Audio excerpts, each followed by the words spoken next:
ဘောလုံးလောကမှာနိုင်ပွဲတွေရှိသလို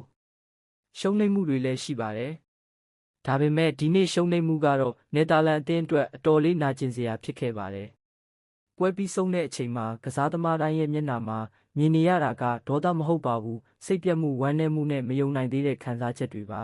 ။အသင်းကောင်းဆောင်ဗန်ဒိုက်ကတိတ်တိတ်လေးလမ်းလျှောက်ထွက်သွားတဲ့ဂက်ပိုဒန်ဖရစ်ဒီယောင်ဝက်ဟော့စ်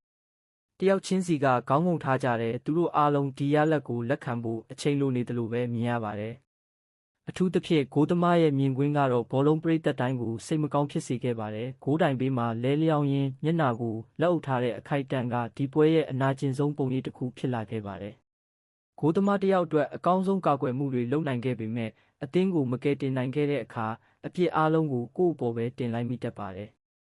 ဒါပေမဲ့ဘောလုံးဆိုတာတယောက်တည်းကစားတဲ့အားကစားမဟုတ်ပါဘူး။အနိုင်ရရင်အသင်းလိုက်နိုင်ရတာဖြစ်တယ်လို့ရှုံးရင်လည်းအသင်းလိုက်ရှုံးတာပါပဲ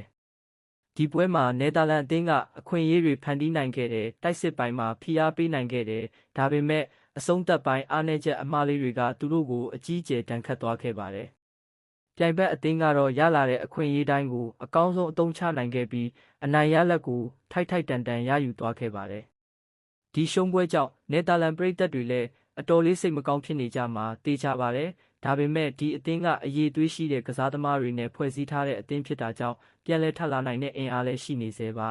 ။ဘောလုံးသမိုင်းကိုပြန်ကြည့်ရင်နယ်သာလန်ဟာအကြိမ်ကြိမ်လဲကျခဲ့ဘူးတဲ့ဒါပေမဲ့အကြိမ်ကြိမ်လည်းပြန်ထလာခဲ့ဘူးပါတယ်။ဒီနေ့ရဲ့မျက်ရည်တွေကမနှက်ဖြန်အတွက်အင်အားဖြစ်လာနိုင်ပါတယ်။ဒီနေ့ရဲ့စိတ်ပြတ်မှုတွေကနောက်တစ်ကြိမ်ပိုကောင်းတဲ့အသင်းတစ်သင်းဖြစ်လာဖို့သင်ခန်းစာဖြစ်လာနိုင်ပါတယ်။